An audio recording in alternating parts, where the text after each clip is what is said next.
सिद्धि को दिखाना शुरू कर दिया। जब ये जीव गुरु विमुख हो जाता है, नुग्रा कहलाता है, गुरुद्रोही कहलाता है। उन्होंने उन सिद्धियों को ऐसे ढंग से प्रयोग करना शुरू कर दिया कि किसी को दुख देना शुरू कर दिया और उल्टे काम शुरू कर दिए, जिससे वे राक्षस कहलाए। वही भक्तजन जो पहले सत्संग में आया करते थे और विमुख हो जाने से, निगुरे हो जाने से, मनमुखी हो जाने से वो फिर राक्षस की पदवी को पाए, जबकि उन्होंने ऋषि की पदवी पाना था। गरीबदास जी महाराज कहते हैं, संगत माहे कुसंगत उपजय, जैसे बण में बांस और अप्पा घिस घिस आग लगा दें, कर दें बनखंड का भी नाश। फिर उन्होंने ऋषियों से भी दुश्मनी मोल ले ली, लड़ाई झगड़े होने करने शुरू कर दिए, उनकी यज्ञों को फेल करना शुरू कर दिया, उनके हवनों में विध्वंस करना शुरू कर दिया। फिर वो राक्षस बन जाते हैं। तो हम बंदी छोड़ के नाम के मंत्र के जाप करते रहने से आप सभी भक्तों में जबान सिद्धि आ जाएगी। कुछ दिनों के बाद आप छोटी मोटी कोई बात कह दिया करोगे, वह पार हो जाया करेगी। आप ये समझोगे कि हमने तो ये बहुत कुछ पा लिया, और फिर आप महंत बन जाओगे, जो कि आपके प्रथम नाश का कारण होगा। महाराज कहते हैं, शब्द महल में सिद्ध 24 अंश बिछोड़े विश्व बीसा। हमारे नाम के मंत्र में 24 सिद्धियां आ जाएंगी, 24 सिद्धियां। और कहते हैं उन सिद्धियों से क्या होगा कि आप लोग ये समझोगे कि अब हमारे बराबर कोई नहीं रहा, मैंने उपलब्धि होगी। वो कुछ भी नहीं हुआ। किसी की भैंस का झाड़ा ला दोगे, वह दूध दे देगी। किसी का हाथ फेर दोगे, छोटा मोटा बुखार ठीक हो जाएगा। पर ऐसा मत करना। यही कारण है हमारा डूब जाने का। कभी ऐसा नहीं करा। उसको सतमार्ग देवे और अपने गुरु के पास लावे, उसको उपदेश दिलवावे, उसको मर्यादा बतावे, आप भी मर्यादा में रहे, और फिर उसका भी आत्म कल्याण करवा दे। ठीक है, छोटा मोटा लाभ दे सकते हैं, जैसे झाड़ा लावणीय भी दे देते हैं, उनको भी लाभ हो जाता है। लेकिन दोनों नरक में जाएंगे, जो झाड़ा लवा गया वो भी और लावस है वो भी। झाड़ा लवाणीय ने थोड़ी सी देर रिलीफ हो गया, एक दुख, छोटा सा दुख हो गया, सुख हुआ, आगे बाकी कुत्ते गधे की जुनी ज्यों की जो उसकी तैयार से। इसी प्रकार वो झाड़े लावणीय की अपनी कमाई ने वो खोण लग रहा से, और फिर वो कुत्ते की जुनी में चला जाओगा। तो संतों ने यही बताने की कोशिश की है गरीबदास जी ने हमारे को, कि प्रथम तो आप भक्ति कर दे को ना, और लग जाते हो तो फिर उसको निभाते को ना। जब तक आप निभाओगे नहीं, यानी मर्यादा में नहीं चलोगे, तब तक आपको उपलब्धि कोई नहीं होगी। इन बातों को सत्संग में याद दिलाया जाता है। सत्संग में आकर के नाम लेवे, नाम लेकर के फिर मर्यादा में रहे। सबसे पहला गुरु मर्यादा बताई संतों ने कि इससे विमुख हुआ जीव फिर कभी उभर कर नहीं आता। तो ये सब ज्ञान सत्संग से होता है, सत्संग संतों की कृपा से आपको उपलब्ध होता है। जब आप सत्संग में आओगे, संतों की शरण में आओगे, तो आपको बहुत कुछ जानकारी दी जाएगी, आत्म कल्याण की भी और मर्यादा में रहने की भी, और वो अमर मंत्र भी आपको समय आने पर दिया जाएगा। 24 सिद्धियों का थोड़ा सा वर्णन आपको बताते हैं जो गरीबदास जी ने किया है। शब्द महल में सिद्ध 24 अंश बिछोड़े विश्व बीसा, एक सिद्धि सुरदेव मिलावे, एक सिद्धि मन वृत्ति बतावे। एक सिद्धि ऐसी होती है जो जिस इष्ट की आराधना करता है वो इष्ट सामने प्रकट हो जाता है। जैसे कुंती का प्रमाण मिलता है कि उन्हें सूर्य देव का एक मंत्र जाप किया। एक ऋषि ने उसको एक मंत्र दे दिया कि इसका जाप कर लोगे तो आपके पास सूर्य देव प्रकट हो जाएंगे, और जो उससे इच्छा व्यक्त करोगे आपकी पूरी कर दे। कहते हैं कुंती ने उस मंत्र की परीक्षार्थ कि ये सत्य है असत्य, वो मंत्र का जाप किया, सूर्य देव प्रकट हुए। पुत्र की इच्छा व्यक्त की तो कर्ण उत्पन्न हुआ। तो कहते हैं एक सिद्धि सुरदेव मिलावे। उस सुर कहते हैं देवता को, उस देवता को आप जिसकी आराधना कर रहे हो आपको उसे मिला देगा। एक सिद्धि मन वृत्ति बतावे। एक सिद्धि होती है कि आपने जो मन में सोच रखा है, वो जो महात्मा जिसने वह सिद्धि कर रखी है वो बता देगा कि आपका ये कार्य है। आप समझो कि महात्मा के तो 40 है, पर है कुछ नहीं। संतों की दृष्टि में वो तो भांड है। अगर ये बता दिया आपके मन में क्या है तो क्या हो गया, कुछ नहीं हुआ। एक सिद्धि मनवर्ती बतावे, एक सिद्धि हो पौन स्वरूपी आकाश में पौन की तरह हल्का हो जाता है। एक सिद्धि होवे अनुरूपी, एक सिद्धि निस्वासर जागे, एक सिद्धि सेवक हो आ गए। एक ऐसा महात्मा बताते हैं, देखा हमने, गांव वाले कहते हैं कि वो बड़ी मां का बैठ गया, दिन सोए ना रात सोए।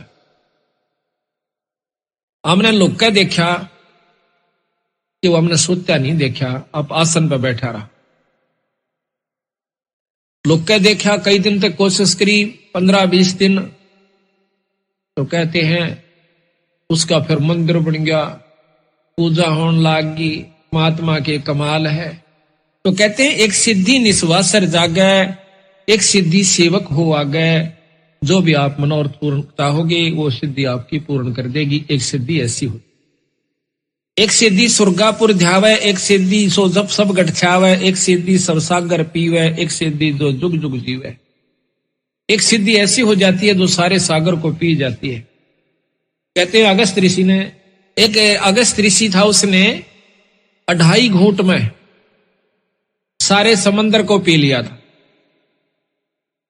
सारे समंदर को पी लिया था, फिर प्रार्थना करने पर उसको वापस छोड़ दी। कहते हैं एक सिद्धि सब सागर पीवे, एक सिद्धि जो बहुयुग जीवे। एक सिद्धि ऐसी होती है कई युगों तक जीवित रह सकता है, लेकिन महाराज के कहते हैं कि जब तक सतनाम नहीं मिलेगा तो भी वो कोई लाभ नहीं। एक सिद्धि जो बहुयुग जीवे, एक सिद्धि जो उड़े आकाशा, एक सिद्धि होती है जो आकाश में उड़ जाते हैं। एक सिद्धि परलोक के बासा, जैसे सुखदेव ऋषि दूसरे लोक में चले जाया करते थे। उड़ जाना कोई और सिद्धि होती है, उस लोक में परमिशन मिल जाना वह कोई और सिद्धि होती है। एक सिद्धि परलोक का बासा, एक सिद्धि कष्ट तन जारा, एक सिद्धि तन हंस नियारा। एक सिद्धि ऐसी होती है जो कि शरीर के कष्ट को दूर कर देता है। कई बताए ना को जाड़ न जाड़ दे है, ठीक हो जाती से को नहीं, लेकिन वो जाड़े जाड़ सके है, मुक्ति का साधन नहीं। एक सिद्धि तन हंस नियारा, एक सिद्धि ऐसी होती है जो शरीर से न्यारा हो जाता है वो जीवात्मा, और सिद्ध वो शरीर अलग रहता है और वो अलग जाकर चोला धारण कर लेता है, उससे निकल जाता है, दूसरे में भी प्रवेश कर जाता है। एक सिद्धि तन हंस नियारा, एक सिद्धि जल डूब ना जाई, एक सिद्धि जल पैर न लाई। एक सिद्धि है पानी पर नहीं डूबता, ऊपर का चला जाता है, ये भी कोई लाभ नहीं बताया। पहले भी बताई थी आपको कि एक महात्मा ने सिद्धि कर ली, उसने दूसरे साथी ने महाराज का मार्गदर्शन मिल गया, कबीर साहब का। 2 गुरु भाई थे, एक ने तो अपने परंपरा से सिद्ध महात्मा का नाम लिया, वो सिद्ध हो गया, सिद्धि भी के हुई, सिर्फ पानी के ऊपर का नो चला जा, जैसे पृथ्वी पर चला गया। दूसरे ने नाम का जाप मिल गया, सतनाम की भक्ति मिल गई सतगुरु महाराज की। तो दोनों इकट्ठे होते हैं 10-12 वर्ष के बाद। तो जो सिद्ध से उसने नाम ले रखा था साधक से, वो अपने दूसरे साथी से मिला है कि आपने क्या प्राप्ति की। जो संतों का सेवक था, जिन्होंने नाम का जाप मिला था, वो कहने लगा भाई हमने तो बहुत कुछ प्राप्त किया। क्या किया कि नाम का सुमरण मिल गया, अपना जाप करते हैं। कहने लगा यूं भी कोई बात हुई कि और आपने क्या किया कि दिखाऊं कि दिखा। नहर के ऊपर दरिया को पार कर जाता है, जैसे थल पर चाल रहा हो, वापस आ जाता है। वो जो संतों का सेवक था, जिसको नाम मिला हुआ था, सतनाम मिला हुआ था, वो मजा हास्या उसकी बात न देख। कहने लगा देखा मेरी कमाई। वो कहने लगा जो संतों का सेवक था ने बोला भाई या तो 4 अन्य की कमाई सीखी तने 12 वर्ष में। 4 अन्य की कहा कि 2 अन्य में ये किस्ती वाला परे ले जाता और 2 अन्य में वापस ले आता। सारे 12 साल में तने यह कमाई करी 4 अन्य की। अरे भले पुरुष भक्ति मुक्ति होगी भगवान के नाम तय और पूरे गुरु तो प्राप्त कर ले भाई। फिर उसने पूरी डिटेल समझाई उसको कि भाई ये तो बालका के खेल से, ये तो जादूगरी सबीरा, कुत्ते बनते नहीं बच सकते। महाराज कहते हैं सिद्ध नहीं, वो तो गधे हैं। जो इस तरह के साधक बने बैठे हैं वो सिद्ध नहीं है, वो तो गधे के रूप में है। आज कमाई कर ली 10-12 साल में, अगले साल में अब उसको दिखा दिखा कर खो चल लेगा, फिर ज्यों का त्यों जाकर के नरक में पहुंच जाएगा, फिर गधा बन। तो यहां कहते हैं एक सिद्धि जल डूब ना जाई, एक सिद्धि जल पैर ना लाई, एक सिद्धि बहुचोले धारा। एक ऐसी सिद्धि होती है कई रूप बना लेते हैं, और ऐसा महात्मा मिल जावे, ओहो कहना है क्या, फिर हम तो चक्कर काट जा, मैंने वहां भी देखा था, अरे वहां भी देखा था। ये भी मुक्ति का रास्ता संतों ने नहीं बताया, केवल इस बात से। एक सिद्धि बहुचोले धार, एक सिद्धि नितत विचार, एक सिद्धि पांचों तत् नीरम, एक सिद्धि जो बज्र शरीर। एक सिद्धि ऐसी होती है जो पानी में पानी प्रवेश कर जाती है, ये बहुत ही कम संतों के पास होती है। अरबों में एक आध के पास पाओगी या सिद्धि जो कि पांचों तत् नीरम हो जाए, पानी बन जाए। एक सिद्धि जो बज्र शरीरम, एक सिद्धि ऐसी होती है जो पत्थर का शरीर बना लेते हैं। एक सिद्धि पीवे नहीं खाई, एक सिद्धि जो गुप्त छपाई, अंतर्ध्यान हो जाते हैं। एक सिद्धि कुछ खाता पीता नहीं, सारा दिन मस्त रहता है। एक सिद्धि ब्रह्मांड चलावे, एक सिद्धि सब नाद मिलावे, एता खेल खिलारी खेले, सो हंसा प्रगट बेले, और 24 को ना दिल चावे, सो हंसा शब्द अतीत कहावे। इन सिद्धियों को जो नहीं चाहता वो पूर्ण भक्ति का अधिकारी हो गया, और इन्हीं के अंदर उलझ जाता है, वो जीव का जीव रह जाता है। प्रसिद्धि पूर्ण पटरानी, सतलोक की कहूं निशानी, सतलोक सुख सागर पाया, सतगुर भेद कबीर लिखाया, परमहंस पेखो परवाना, जन कहता दास गरीब दीवाना। और सतगुरु महाराज कहते हैं कि इतनी उपलब्धियां हमारे एक नाम के मात्र से आ जाएंगी, जबकि एक सिद्धि को प्राप्त करने के लिए एक साधक सैकड़ों वर्ष 50-50 वर्ष साधना करता रहता है। प्रार्थना यह है कि इस नाम के मात्र से आपको बहुत कुछ उपलब्धि होनी शुरू हो जाएंगी। जो बच्चे छोटी छोटी उम्र में आज लगे सतगुरु के सच्चे नाम से, इनको बहुत लाभ होगा। पर कभी भी अपनी इस सिद्धि का दुरुपयोग नहीं करे और ना ही इसको बर्बाद करे। ये आपकी कमाई है। मूर्ख आदमी होगा जो रुपये बगानता फिरेगा, अपने ठागे तिजोरी में धर दे, बख्तान पर काम आवे। इसी प्रकार यह कमाई है अपने नाम की, भजन की, इसको खोए नहीं, ये सतगुरु का कहना है। अब देखो, इन बातों का ज्ञान सत्संग से होता है। सत्संग में संत जनाते हैं। संत की परिभाषा को समझ लेना ही सबसे उत्तम हमारा प्रथम कर्तव्य है, और तभी हम लाभ उठा पाएंगे। हमारे मन में धारणा ये बनी हुई है कि साधु की परिभाषा जैसे कल भी बताई थी, पर थोड़ी थोड़ी एक आध बार फिर बतानी पड़ेगी, क्यों रोजाना नए हंस आते हैं। साधु की परिभाषा ये नहीं है कि लाल कपड़े ही हो जाना और कंठी माला पैर लेना, जटा और लटा रखा लेना, तन पर लंगोटी हो या वस्त्र भिन्न हो या कोई विशेष मुद्रा हो और चिमटा ले रखा हो या धुनिया पर बैठे हो। ये ही केवल संत की परिभाषा नहीं होती, संत का लक्षण नहीं होते। गरीबदास महाराज जी कल बताया था आपको कि जाट थे छुड़ानी के, और हमारे कबीर साहब भी गृहस्थी थे नहीं, और लेकिन उन्होंने गृहस्थ अपना आश्रम निभाकर दिखाया। 2 बच्चों को, मुर्दों को जिंदा किया था, एक लड़की को, एक लड़के को। एक लड़की को, एक लड़के को। एक का नाम कमाल रखा, एक की कमाली रखा, लड़की का नाम कमाली। फिर दोनों का पालन पोषण किया, उनको नाम जाप सिखाया और भक्ति और मुक्ति के अधिकारी बनाए। और ताणी बनकर सतगुरु महाराज अपना काम चलाया करते थे। उस रेजा को बेचकर कबीर साहब परमात्मा अपने घर का गुजारा चलाया करता था, और बाकी जो बच जाता था उसको वहीं पर भंडार गरीबों में बांट दिया करते, संतों में बांट दिया करते थे। उनकी वेशभूषा कोई भिन्न नहीं थी। जैसे आप सामने देख रहे हो, धोती और कुर्ते में टोपी जो कि यूपी की वेशभूषा थी, उसमें रहा करते थे। गरीबदास महाराज भी छुड़ानी के अंदर जमींदार थे। साधारण अपना जो वेशभूषा होती है धोती और कुर्ते की, उसमें रहा करते। हमारे दादा गुरुजी ये भी छावड़े के जाट थे और गोपालपुर में इसको लेना था।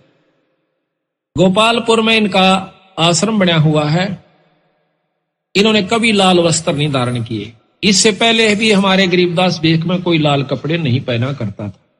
कबीर पंथ में भी अभी नहीं पहनते कबीर पंथ में तो, लेकिन गरीबदास पंथ में अब देखा देखी भक्त संतों ने औरों को देखा देखी लाल वस्त्र धारण करने शुरू कर दिए हैं। लेकिन इनकी आवश्यकता भी नहीं है और पहन भी लिए तो कोई बुरी चीज नहीं है अगर नाम सत्य है तो। सतनाम ठीक है और गुरु ठीक है, शब्द शक्ति उपलब्ध हो जाएगी। वस्त्र किसी भी हो, वस्त्र से परमात्मा पाने की कोई भी ये वो नहीं है कि ये इसी के कारण हमें ये पहचान नहीं है। परमात्मा इसे पाई हुई है जिसने लाल वस्त्र पहन लिए। परमात्मा के पाने में सहयोग भी कुछ नहीं है लाल वस्त्रों का, किसी भी वस्त्रों का। ये तो सिर्फ शरीर प्रोटेक्शन के लिए, शरीर की रक्षा के लिए होते हैं, गर्मी और सर्दी से बचाने के लिए, और सुविधा हिसाब से बैठन उठन में सुविधा हो इसे वस्त्र पहन लीजिए। तो इसी प्रकार हमारे बंदी छोड़ भगवान ने हमें बताया है कि संत की परिभाषा क्या होती है। संत की परिभाषा है कि वो भगवान की भक्ति करे, सतनाम का जाप करे। गुरु नानक देव आपने देखे होंगे, उनके भी साधारण वेशभूषा जो कि पंजाब के उस समय के वहां के लोग पहना करते थे उसी में रहा करते। और किसी भी संत का आप उठाकर देख लीजिए, बाद में जो जिन्होंने अपनी मर्जी से वस्त्र पहनने शुरू कर दिए, शुरू शुरू में बताते हैं कि ये ऐसा प्रचलन चला कि सिद्ध पुरुषों ने जो साधना किया करते थे वो मौन बैठा करते थे और किसी ने बोलना नहीं होया करता था और बीच में छेड़ देते थे। कई भक्तजन उनसे बात करना चाहते थे तो उनको श्राप दे दिया करते थे। अब श्राप देने से भक्तों ने अर्ज करी, हाथ जोड़ने शुरू करे, महाराज ऐसे मत करा करो, हम दुखी हो जाते हैं। कहते थे कि हमें क्यों छेड़ते हैं जब हम साधना कर रहे हैं। तो किसी ने कहा कि आप कोई ऐसे वस्त्र धारण करा करो महाराज कि ताकि नो पता चल जाए कि आप साधक हो, ताकि आपको ना छेड़े।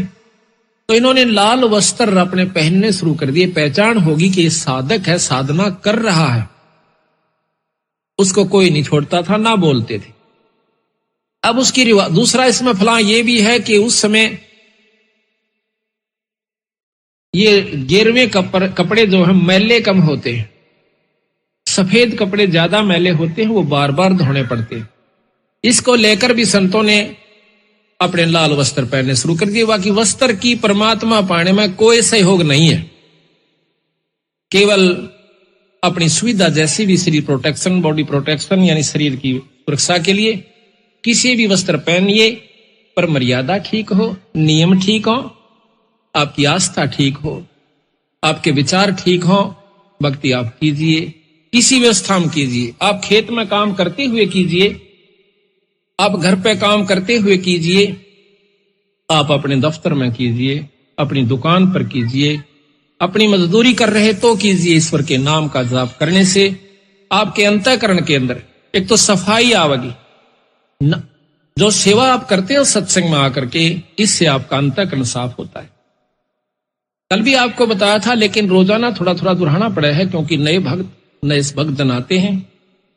जितनी आप सेवा सत्संग में करोगे उतना ही आपको लाभ ज्यादा हो, अंतःकरण में सफाई आवेगी। और जब आपको 7वां दिन होगा, आप देख लीजिए जो यहां सेवा कर रहे हैं, और जब आप यहां से जाओगे आपकी आंखों से आंसू नहीं रुकेंगे। जिन्होंने तन मन से और सच्चे भाव से सेवा की, सब तय बस की बात नहीं होती। आपका भी कसूर नहीं, हमारे भी ऐसे हो जाता है। तो इससे सिद्ध होता है कि आपका जो अंतःकरण है वो निर्मल हो चुका है सेवा के कारण। सेवा प्रथम है हमारे अहंकार रूपी राक्षस को खत्म करने की। सत्संग में ये रिहर्सल कराई जाती है। सत्संग एक ट्रेनिंग सेंटर भी है, जो कि एक जैसे खेल के अंदर, उस खेलन का जो अंतिम समय आवश्यक है उससे पहले बहुत मेहनत करवाई जाती है खिलाड़ियों की। उनको वो नियम सिखाए जाते हैं कि ऐसे ऐसे आपने करना होगा, जबकि आपका सही तत्व बगेगा जब वो खेल शुरू होगा। तो उस समय हमारी सबसे बड़ी आंट के बनेगी। अहंकार हमारा सबसे बड़ा दुश्मन है, जो परमात्मा को कति पसंद नहीं। जो झुक नहीं सकता उसमें भक्ति प्रवेश नहीं हो पाई। जितने भी आप देखोगे सरसों जब खड़ी होती है, जब वो कच्ची होती है, तो उसमें वह किसी काम की नहीं होती। उसमें वह वस्तु नहीं है जिसके लिए वो तैयार की गई है, अभी बन नहीं पाई। जब तक उसमें सरसों परिपक्व नहीं होती तो ऐसे खड़ी रहेगी। जितना उसमें कीमत बढ़ती जाओगी वह झुकना शुरू कर देगी, ऐसे लटक जाओगी कि धरती में टिक जाऊं अगर स्थान मिल जावे तो। इसी प्रकार जो परमात्मा के प्यारे हंस हैं, भक्तजन हैं, उनमें नम्रता नहीं आई और उन्होंने झुकना नहीं सीखा, तो भक्ति उनमें 70 जन्म भी नहीं की जा सकती, ना वो पार हो सकती। ये नियम है संतों का। हमारा सबसे बड़ा दुश्मन अहंकार है। कल रावण का प्रकरण दिया था कि अपने सिर को काट के भगवान शिव जी का ऊपर चढ़ा दिया 10 बार। हम इतनी भक्ति कभी भी नहीं कर सकते, लेकिन उसमें कमजोरी यही रही कि उसने नमस्कार करना नहीं सीखा। अभिमान चाहे भक्ति का हो जावे, चाहे पद का हो जावे, पैसे का हो जावे, ऊंचे कुल का हो जावे, दान का हो जावे, ये भी हानिकारक ही रहेगा। सर्वस्व दान देकर और अपने मुंह से न्यू नहीं कह के मैंने दान कर दिया, वो भी आपको नुकसान देगा। ना कीजिए, लेकिन करके ये मत कह दीजिए कि मैंने बहुत ये जितना दे दिया। हम कुछ नहीं कर सकते। सेवा करके भी अभिमान हो सकता है कि मैंने दिन रात सेवा करी। जीव कुछ नहीं कर सकता जब तक ईश्वरीय रजा उसके ऊपर, गुरु कृपा नहीं होती और उसके पिछले संस्कार प्रभावी नहीं होते, पिछले पुण्य कर्म उस पर दबाव देते हैं। जैसे माड़े कर्म का जीव कुसंगत में जाकर बैठेगा, चाहे 100 जने बरज लो उसको, वहीं पर जाएगा। अच्छे संस्कार का जीव, अच्छे संस्कार की हंस आत्मा, वो पुण्य कर्मी इंसानों के पास, भक्तों के पास जाएगी, वो सत्संग में आवेगा। आज आप देख रहे हो कि यहां पर अगर नाचने और गाने का रागनी कंपटीशन का प्रोग्राम होता तो 50-60 हजार व्यक्ति सहमत आ जाते बिना बुलाए। और हम कम से कम भी 20 महीना से पहले पत्र डाल रहे हैं, इश्तिहार लगा रहे हैं, हाथ जोड़ जोड़ कर निमंत्रण दे रहे हैं कि 2 घड़ी जरूर आना, 1 दिन का समय मिले अवश्य आना, तो नहीं आ पा रहे। यही कारण है कि सकल पदार्थ हैं जग माही, पर भाग बिना नर पावत। और जिनके 16 दिन हैं, जिनके शुभ कर्म ज्यादा प्रभावी हैं, वो कई सैकड़ों किलोमीटरों से चलकर आज भगवान के दरबार में आए। और कल कितनी सर्दी थी, छोटे छोटे मासूम बच्चों को लेकर अपनी गोदी में आज भगवान के दरबार में आए। ऐसा क्यों? क्योंकि उनके पुण्य कर्म लाए हैं। और जिनके माड़े कर्म है वो मनमाने को रिश्तेदार आ जा और उन ले जावा किता कह देगा भैंस मोल लेनी से मैंने दिवा के ला। अब शर्म के मारे, लोक लिहाज के मारे उसकी गेल ऋषि बूंदी सर्दी में और किरा कई जगह गोबर में 5-10 वाया आवेगा और 1 हफ्ते में गेला छोड़ दे वो उसका, उसमें खुश होगा क्योंकि उसके भाग ही ऐसे हैं। उसकी सच्ची लगन नहीं बनी। भाग अपने हाथ होते हैं बनाने, कुछ अपनी सच्ची तड़फ बनावे परमात्मा। आज तक बुलाइयो मालिक, जब ईश्वर रजा करेंगे आपकी सच्ची तड़फ को देखकर आपको समय भी देंगे, आपको हौसला भी देंगे, आपको छुट्टी भी देंगे। इस काल के कोल्लू में तय ये आपका काम खत्म नहीं हो सकता। हम चले जाएंगे पर काम जो का तो बाकी छोड़ जाएंगे, चाहे कितनी व्यवस्था बनाकर चले जाइयो, ये खत्म नहीं हो सकता। तो संतों ने कहा है कि इसमें से थोड़ा सा जरूर निकालना पड़ेगा। थोड़ा सा समय दुख पाओ चाहे सुख पाओ, आप कितना ही जरूरी कार्य है एक बार छोड़ कर देखो ईश्वर के नाम पर, और फिर उसका जाकर देखना कि वो आपका होया पावस है या उसमें नुकसान होता है कि लाभ होश है। आपको ऐसे ऐसे प्रमाण हम हमारे भक्तों के बताएंगे कि आप हैरान रह जाओगे। जो सत्संग में आए वो गए हैं तो उनका काम होया पाया। छोटे छोटे काम तो छोटे ही होते हैं जो आंट बना दें और वही पूरे हो जाते विश्वास बना दें। सतगुरु महाराज में बहुत बड़ी कृपा है। बंदी छोड़ कबीर साहब में ये अनंत करोड़ ब्रह्मांड के परमात्मा है। अब इनको हम समझ नहीं पाए। क्यों नहीं समझ पाए? क्योंकि हम हिंदू होने के नाते तो अपने 3 लोक के परमात्माओं की गाथाओं में ही हम मस्त रहे। बचपन से वही गाथाएं सुनी, उन्हीं की कथाएं सुनी, उन्हीं के पर्चे सुने, उन्हीं के चमत्कार सुने और हमने मान लिया कि ये पूर्ण यही शक्तियां हैं। फिर उनकी जैसा भी हमने ज्ञान था, उनकी भी अगर हम सतमार्ग से भक्ति करें, सद्भाव से, तो कुछ प्राप्ति, कुछ लाभ वो भी दे सकते। कल भी बताया था आपको, जितनी जिस भी परमात्मा में जितनी शक्ति है उतना अवश्य आपको लाभ दे। किसी देव का आसरा है तो उतना लाभ अवश्य देगा। तीन लोक की परम शक्ति ब्रह्मा विष्णु महेश आदरणीय और पूजनीय शक्तियां हैं। इनकी भी साधना अगर आप विधि और नियम से करते हो तो ये भी आपको उतना अवश्य लाभ देंगे। लेकिन ब्रह्म से ऊपर एक पार ब्रह्म शक्ति बताई। अब इन बातों का ऊपर बहुत विचार करना होगा, जब जाकर के हम इस बात को पकड़ पाएंगे कि ब्रह्म से ऊपर एक पार ब्रह्म शक्ति होती है। क्योंकि ब्रह्म, अगर परब्रह्म कोई ऐसा शब्द आया है तो शक्ति दोष है।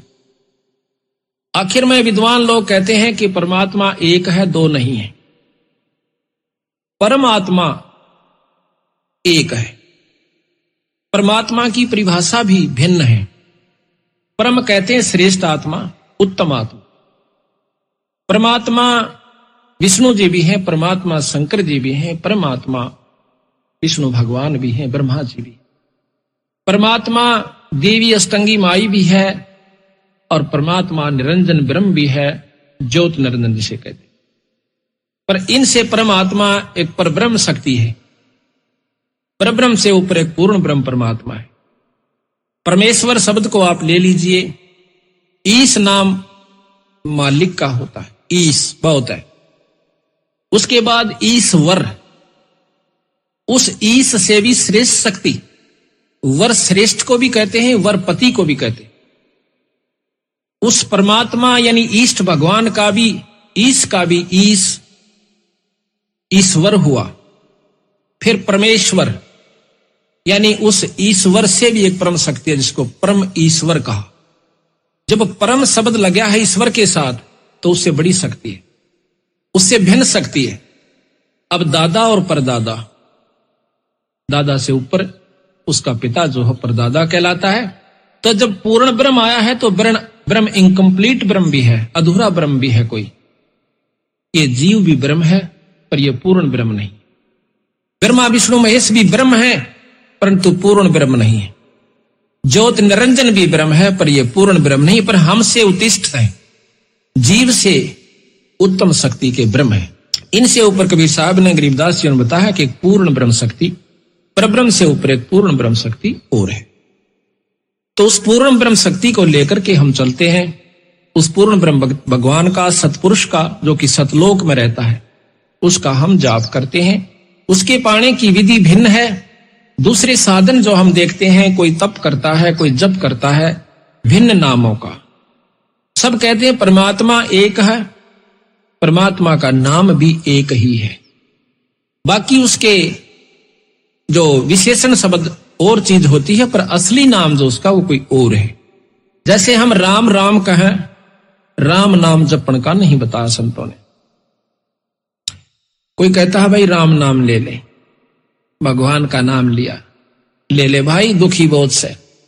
अब जैसे कोई कहे दवाई ले ले, अब बीमार हो तो वो दवाई ले ले भाई, दवाई ले ले भाई, दवाई दवाई भाई। हम राम राम कहें, राम राम भाई, राम राम भाई, कि राम ही राम है, बाकी कुछ नहीं है। भाव ये होता राम कहने का। इलाज जैसे दवाई से होगा भाई, दवाई ले ले भाई। जब हम डॉक्टर के पास जाते हैं, वह दवाई कहेगा, दवाई दे दो जी, काहे की दवाई दो। इसी प्रकार जब आप संत के पास जाओगे, वो कहेगा कि राम नाम दे दो, मने नाम ले भाई। उस राम का नाम अलग है, दवाई का नंबर अलग है, दवाई का केमिकल अलग है।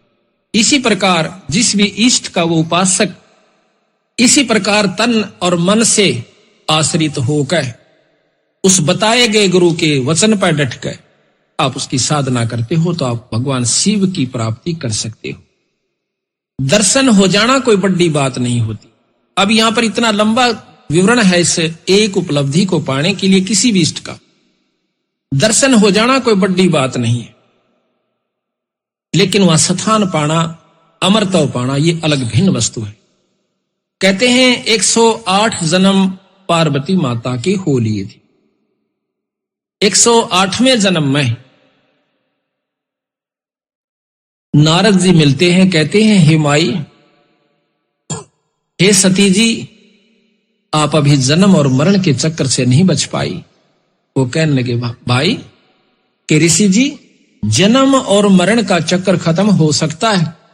तक हो सकता है। दवाई कहां मिला है? भगवान शंकर के पास, शिव जी के पास। उनके पास एक अमर मंत्र है, अमोघ मंत्र है, जो आपको दे दें, आप नियम से जाप करोगे तो आप अमर हो जाओगे। एक बार तो असमंजस में पड़ जाती है कि नारद की बात कुछ जची नहीं। तो नारद जी समझ गए कि माई का भी बात समझ में आई नहीं, ये विश्वास नहीं कर रही। कहते हैं कि आपके 107 जन्म हो चुके, 108वां जन्म हुआ है और आप मर जाते हो। भगवान शंकर जो है आपके रुंड को, सिर को काट कर माला बना लेते। अब उसने सोचा कि वो जो रुंड माला है वो मेरी है, कहां आपकी है? बहुत पछताती है कि ये क्या कारण हुआ कि मैं मर जाऊं और मेरे को जान से भी प्रिय समझते हैं भगवान शंकर। तो नारद ये संभव नहीं लग रहा। तो नारद जी कहते हैं कि अभी तक आप उसको अपना पति समझ रहे हो, आपने उसको परमात्मा नहीं जाना। आप उसको परमात्मा जान के भक्ति करोगे, आपका भाव भी भिन्न होगा, आपके अंदर कसक भी न्यारी होगी। अब इस बात को सुनकर पार्वती के सारे शरीर में शरणाहट उठा। जाकर के जब प्रतिदिन महल में आया करते थे शिव भगवान, तो उसका कुछ और विचार भाव होया करता था, जैसे पत्नी का होया करे। लेकिन उस दिन वो देखा है कि आज तो इसकी आत्मा भिन्न है, चरणों में चिपट जाती है, रोती है पड़कर चरणों में, कहती भगवान मुझ पापनी पर ऐसा कौन सा दुष्कर्म हुआ, मेरे में ऐसी कौन सी कसूर रहा मेरे अंदर परमात्मा, कि आपने मेरे को अपनी आंखों का आगे मरते हुए देखते रहे और आपके पास अनमोल मंत्र है। तो कहने लगे वह शंकर भगवान कि पार्वती, ये तेरे विचार तक हो ना, ये बताइए आपको बताया किसने कि आज मुझे नारद जी मिले थे? ओहो, आंखों से पानी नहीं रुक रहा पार्वती का और कहते मालिक मैं पापनी हूं, मैं नीच आत्मा हूं, अवश्य मेरे से कोई ऐसा गलत व्यवहार आपसे हुआ होगा जिसके कारण आपने मुझे ये मंत्र देने के काबिल नहीं समझा हो। फिर कहते हैं भगवान शंकर उनके सिर पर हाथ रख के कि पार्वती, ये इतनी अनमोल वस्तु है, ये आम व्यक्ति को नहीं बताई जा सकती जब तक ये अधिकारी नहीं हो जाता। गरीबदास जी महाराज कहते हैं कि जब तक सीप का मुंह बंद होता है, चाहे सारा सामन बरस जावे, उसमें मोती नहीं बन सकती। जब उसका मुंह खुल जाएगा, एक बूंद बहुत होती है। अगर आप में या कसक नहीं उत्पन्न होती, चाहे मैं रोज कथा सुना देता, रोज आपको ये मंत्र सुनाता, आपका कोई असर नहीं होना था। आज आपकी आत्मा का वो सीप रूपी मुंह यानी कसक खुल चुकी है। आज मैं ये मंत्र आपको सुनाऊंगा, आप में जगह बन गई है, अब मैं आपको मंत्र। ये लंबा प्रकरण है। फिर उनको वो नाम दिया और पार्वती अमर हुई। उस नाम के जाप किया उसने डट के, और फिर वो पार्वती आज शिव जी भगवान के साथ जितना अमृतव वो दे सकते हैं। देखो यहां ये नहीं भूलना आपने कि वो कितना अमृतव दे सकते हैं। आप पढ़ते हो रोजाना कि दास गरीब दब शिव का ध्यान, भक्ति मुक्ति जिन दीनी दान। इतनी मुक्ति दे सकते हैं जब तक शंकर भगवान से, तब तक पार्वती उनके साथ रहे। जब शिव भगवान खत्म होंगे, पार्वती भी मर जाएगी और फिर दोबारा जन्म होगा। ऐसा प्रमाण मिलता है कि कहते हैं 14 इंद्र मर जाते हैं जब एक ब्रह्मा मरता है। एक इंद्र की आयु है कि 288 युग तक जीवित रहता है। 14 इंद्र मरने के बाद एक ब्रह्मा मरता है, 7 इंद्र मर जाते हैं, ब्रह्मा मर जाते हैं जब एक विष्णु समाप्त होता है, और 7 विष्णु समाप्त हो जाते हैं जब एक रुद्र यानी शिव खत्म होता है, शंकर मर जाता है। तो ये प्रमाण मिलते हैं। फिर लिखा है कि जब महाप्रलय होती है, पृथ्वी तत्व को जल तत्व खत्म कर देगा, जल तत्व को अग्नि तत्व, अग्नि को वायु, वायु को आकाश अपने अंदर समा लेगा, और फिर आकाश को ओंकार निरंजन ब्रह्म अपने अंदर समा लेगा, ब्रह्म को पार ब्रह्म यानी अवगित पुरुष अपने अंदर समा लेगा। कुछ युगों समय के बाद फिर ये दोबारा सृष्टि रची जाएगी। फिर इसी प्रकार सतयुग त्रेता द्वापर फिर यह युग और जीव शुरू हो जाएंगे। दोबारा फिर वो जीव रूप में आएंगे, फिर भक्ति साधना करेंगे, फिर अपने लोकों को प्राप्त करेंगे। चाहे राष्ट्रपति का लड़का हो, स्कूल में आना पड़ेगा और उसने अपनी वो साधना, वो भक्ति यानी वो शिक्षा प्राप्त करके वो उस पोस्ट को प्राप्त कर पाओगा, अन्यथा नहीं। इसी प्रकार यहां पर इन परमात्माओं ने भी आना पड़ा, फिर भक्ति करी और फिर यहां पर ये देव ऋषि पैदा करके ये अपने लोक में चले गए। तो इसी प्रकार सतगुरु महाराज ने हमें बताने की कोशिश की है कि हम कहां ला रहे थे बात को, कि अहंकार रूपी राक्षस हमारा सबसे बड़ा दुश्मन है। हाँ, तो दर्शन हो जाने मात्र से, क्योंकि पार्वती तो 168 साल उसके साथ रही, युग जन्म 107 जन्म तो पूरे व्यतीत करके गई, वह शिव जी भगवान के साथ रही, दर्शन भी किए, सारे काम हुए, पर मुक्ति नहीं हुई। मुक्ति स्वघोग अमोघ मंत्र से होगी, उस नाम से होगी, अगर वो उस संत के पास उसका होगा। तो कहते हैं, तो इसमें जो हमें किसी भी इष्ट की हम साधना करते हैं, प्रथम हमारे 8 जो बनती है वो अहंकार की बनती है। रावण के अंदर अहंकार इतना था कि उसने नमन करना नहीं सीखा, भक्ति खूब करी, दान भी किया, तप भी किए, सिर भी चढ़ा देना कोई बच्चों का खेल नहीं है। पर सिर चढ़ाना कोई काटन तय मतलब नहीं है, संतों का सिर चढ़ाना झुका देना, और गुरु की आज्ञा आवही, गुरु की आज्ञा जा, कहे कबीर सो संत है, फिर आवागमन नशा। यानी गुरु को बहुत महत्व दिया सतगुरु महाराज। अब यहां गुरु क्या सिखाता है, प्रथम ये लंबी दंडौत कीजिए। अगर ऐसा नहीं करता है तो अधिकारी नहीं हो पाएगा। चाहे हम कितनी अच्छी पोस्ट पे हैं, चाहे एसपी सिलेक्ट हुए और जाकर ट्रेनिंग सेंटर में जाते हैं, उनको पूरा रिहर्सल करवाया जाता है, लंबी क्रॉलिंग भी करवाई जाती है, लंबा सारा जो भी उनकी प्रक्रिया वो सारी करनी पड़ती है, फिर जाकर के वो अधिकारी बनता है। अगर वो ऐसा नहीं करता तो वहां फेल हो जाता है। इसी प्रकार यहां पर आने के बाद हमने वो रिहर्सल जो गुरु बताया हुआ करनी पड़ेगी। अगर ऐसा आप नहीं करते हो तो आप उससे क्षेत्र के अधिकारी नहीं हो। तो यहां पर सबसे पहला अहंकार रूपी राक्षस खत्म करने का एकमात्र रास्ता है कि हम अपने आप को दंडोत प्रणाम करें, अपने गुरु के सामने, संतों के सामने, और साथ में अपने पूर्ण ब्रह्म परमात्मा इस ग्रंथ साहब के सामने। अभी आपको बताएंगे, कई भाई कहते हैं कि ये तो एक मूर्ति पूजा करते हो आप, दंडोत कर देना इस जड़ के सामने। इसका वर्णन देंगे, पहले हम आपको अहंकार का एक थोड़ा सा उदाहरण सुनाते हैं। गरीबदास महाराज कहते हैं कि ये रिहर्सल करते करते भी ये राक्षस अहंकार खड़ा हो जाता है। दंडोत प्रणाम करते करते, नम्रता बरतते बरते भी ये कहीं ना कहीं हमारे को ले डूबने की कोशिश कर लेता है। अगर जो नहीं करते उनके लिए की बने। एक अजाजील नाम के बहुत बड़े साधु हुए संत, उनके गुरु ने बताया कि बेटा साधना करा कर और बंदगी किया कर, बंदगी से एक यज्ञ का काम करती है, एक यज्ञ प्रणाम की होती है, प्रणाम करना भी एक यज्ञ में आ जाता है। कहते उसने 11 अरब बंदगी करी जब वो विष्णु धाम में जाता है, क्योंकि विष्णु का उपासक उनका संत। विष्णु धाम में जब जाते हैं तो वहां जाकर के क्या देखता है विष्णु भगवान के, भाई छोरे ने कमाई बहुत करी पर इसकी परीक्षा ले।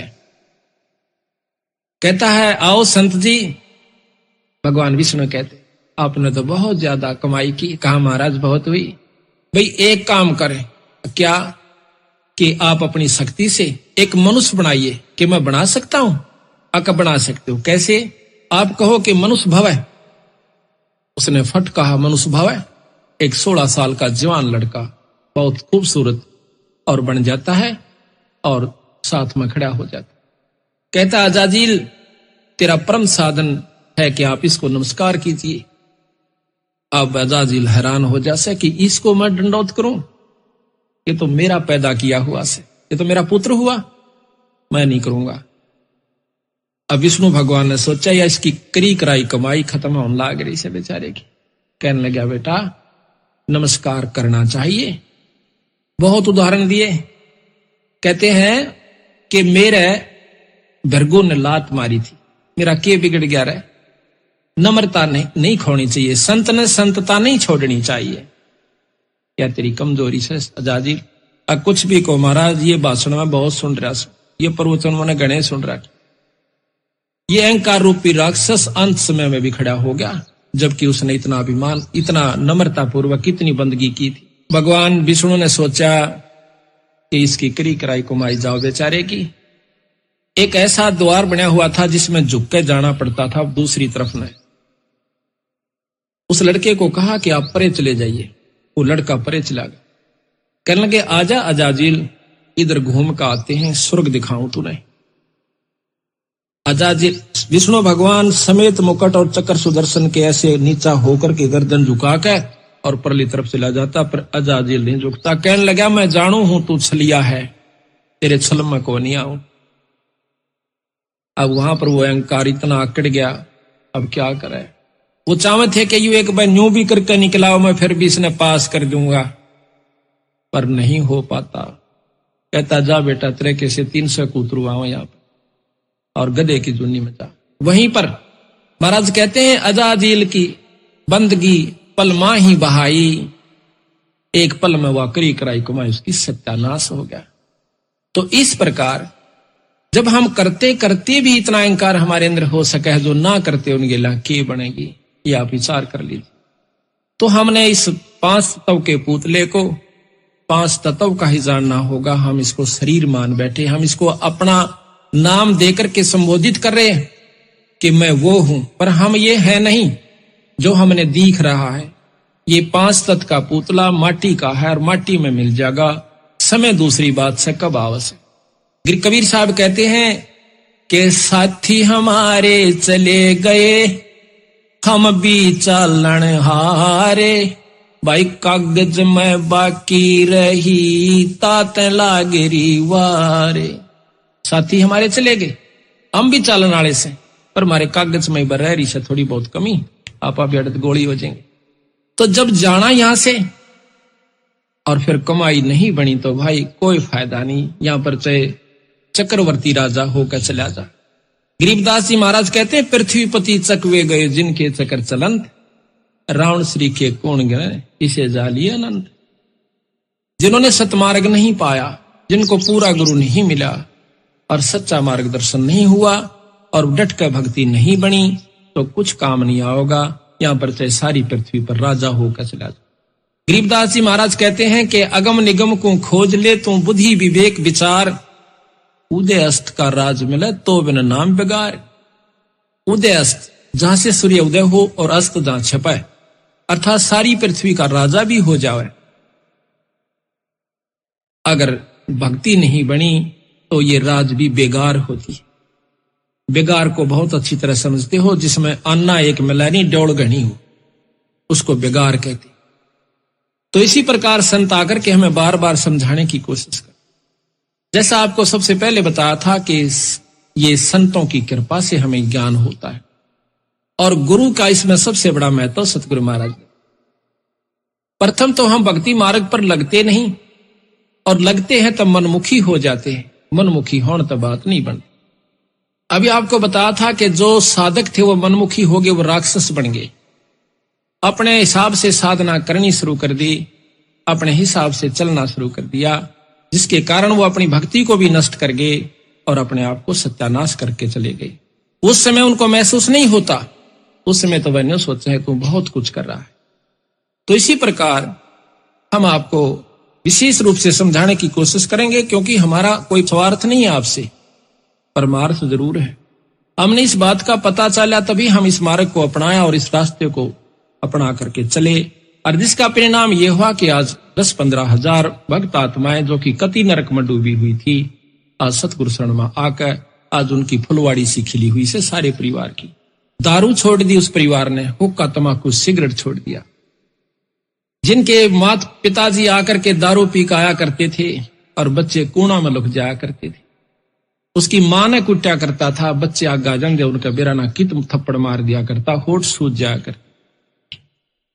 पिता ने आकर अपने बच्चों को छाती के लगाना होता है, वो दुष्ट आत्मा उनको कुट्या करते थे उस पानी को पी करके, कड़वे पानी को पीकर। आज उस परिवार में वो बच्चे इतने सुखी और प्रफुल्लित हैं। आज ये देख रहे छोटे छोटे बच्चे, ये तो टेलीविजन आगे भी नहीं बैठ सकते इतनी सावधानी से जितने के आज यहां बैठे हुए। क्यों बैठे हुए कि इनके पिछले संस्कार बहुत ही अच्छे, जो कि ये सत्संग में आकर के इतनी सावधानी से सुनते हैं। हमने यहां रोहतक में सत्संग किया 6-6 घंटे, ये छोटे छोटे बालक में बैठे रहा करते थे, एक मिनट भी ये उठ करके कहीं नहीं जाया करते थे। इनसे पता चला कि पिछले ऋषि हैं, ये पिछले संत हैं, जो कि ना कि यहाँ गाना है, ना कोई बजाना है, ना कोई टेलीविजन या कोई रिक्रिएशन का ऐसा साधन है जिससे कि आकर्षित होकर बैठे, पर इनकी आत्मा में वो कसक है, पिछला जो जन्म का संस्कार है वो प्रभावी है, जिसके कारण ये आज यहाँ पर बैठ करके और बड़े आदर से सुनते रहते हैं, बड़े ध्यान से सुनते। महाराज भी कहते हैं कि कबीर कमाई अपनी कभू ना निष्फल जा, सात समुद्राड्य मिलेगा हुआ। ये पिछले जन्मों से भक्तात्मा भजन करती हुई आ रही है।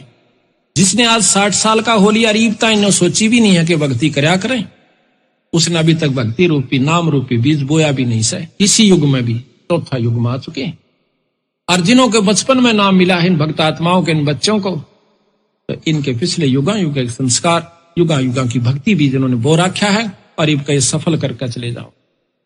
अब हमने ये सोच रखा है कि नाम का जाप भक्ति केवल वो लोग करते हैं जो घर छोड़ कर चले जाएं या कति अखंड ब्रह्मचारी रहे। दरो ने 5.5 साल के नाम लेकर के 5 साल के 5.5 साल में ईश्वर प्राप्ति की थी। वो सतयुग का समय था, आत्मा साफ होया करती थी, इतना दूषित वातावरण नहीं था, और पूरा नाम सतनाम मिले बादशाह यो जीव घड़ियाण का काम नहीं से रोया, और परमात्मा को उस नाम का जाप 6 महीना में परमात्मा प्राप्ति हुई। उसके बाद शादी कराई, शादी करा करके उसने 36,000 वर्ष राज किया। फिर प्रहलाद का प्रमाण मिलता है कि 10 साल की उम्र में उसने परमात्मा प्राप्ति की, नरसिंह रूप में उसको दर्शन दिए, ईश्वर प्राप्ति हुई कि मांग बाई के मांग। क्या मांगू सतगुरु आपके सामने, हे परमात्मा आप सर्वज्ञ हो, सर्व जानने वाले।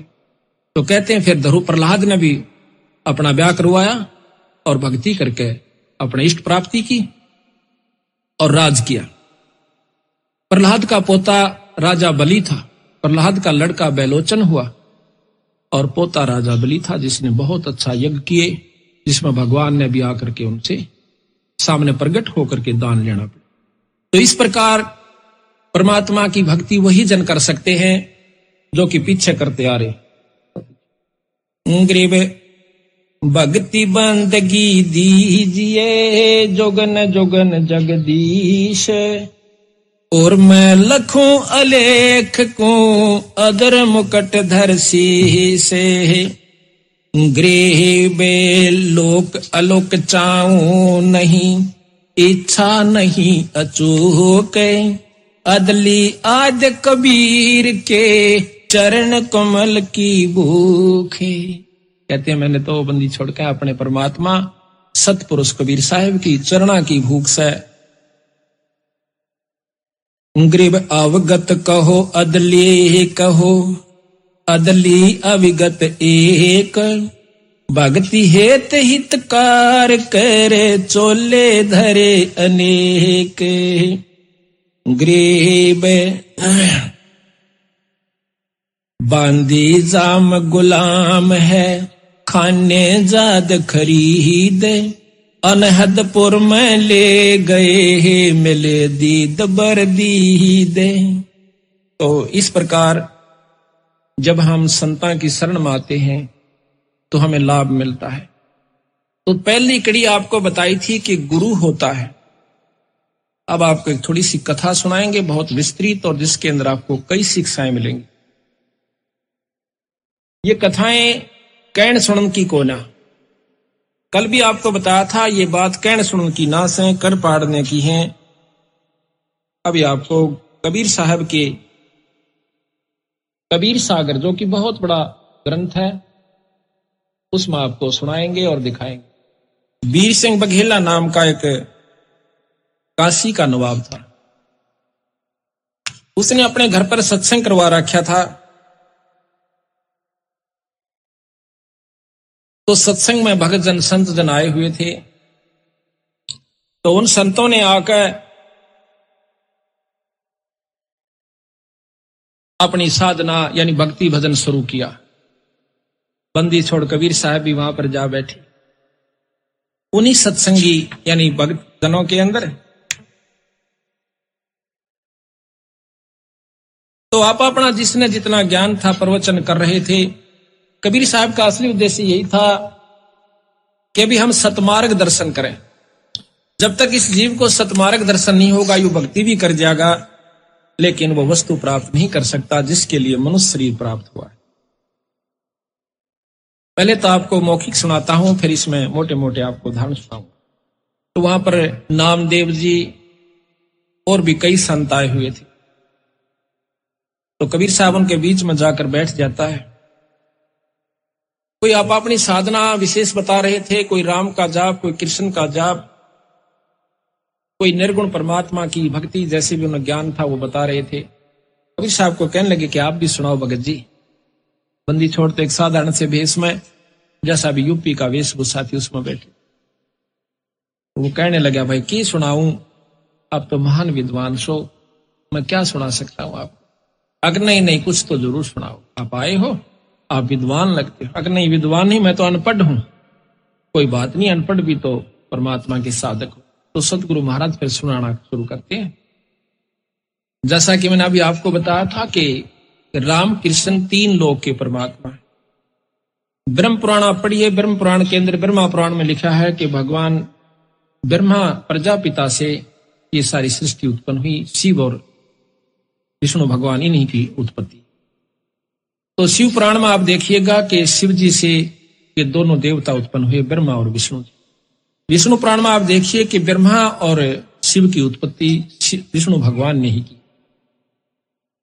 तो उन्होंने कहा कबीर साहब ने कि इनमें से कौन सी को सत्य माने, आप बताइए। तो वो कहने लगे आप वाद विवाद करने आए हो या कोई मार्गदर्शन कर रही हो। सतगुरु महाराज कहते हैं अगर आप इसको वाद विवाद कहते हो तो हम चुप हो जाते हैं। अगर नहीं आप बताओ। उन्होंने बताया कि एक पूर्ण ब्रह्म परमात्मा सतपुर सतलोक में रहता है। ये सब ब्रह्मांड खत्म हो जाएंगे, 21 ब्रह्मांड खत्म हो जाएंगे महाप्रलय में, उसमें सतलोक खत्म नहीं होता। सभी संत हंसने लग जाते हैं। अब सुनो इसकी बात, ये कितना शास्त्र में सुनी नहीं, कि आज तक हमने पढ़ी नहीं, कोई किसी मार्गदर्शक ने हमें नहीं बताई। यो कीर्तन ले आया एक दुल्हा। बंदी छोड़ने बोले भाई मैंने जो बता दी वो ठीक है, आप अपने शास्त्रों के गा रहे हो, हम अपने शास्त्र को गा रहे हैं। तो नामदेव जाकर के वीर सिंह बघेला को, जो कि अपनी छत पर बैठा हुआ दूर से आनंद ले रहा था। ये राजा लोग यहीं तक सीमित हुआ करते थे कि कोई धर्म करवाना से, धर्म करने वाले धर्म कर रहे से, अपना पाठ कर रहे से, कोई सत्संग आ रहा है वो ठाठता अपने महल में बैठे।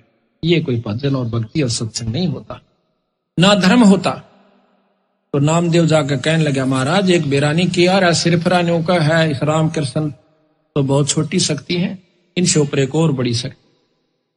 तो राजा कहने लगा उसको यहां लाओ बुलाकर। छड़ीदार एक नौकर भेजा कि जाओ उसको बुला के लाओ, कबीर नाम है उसका।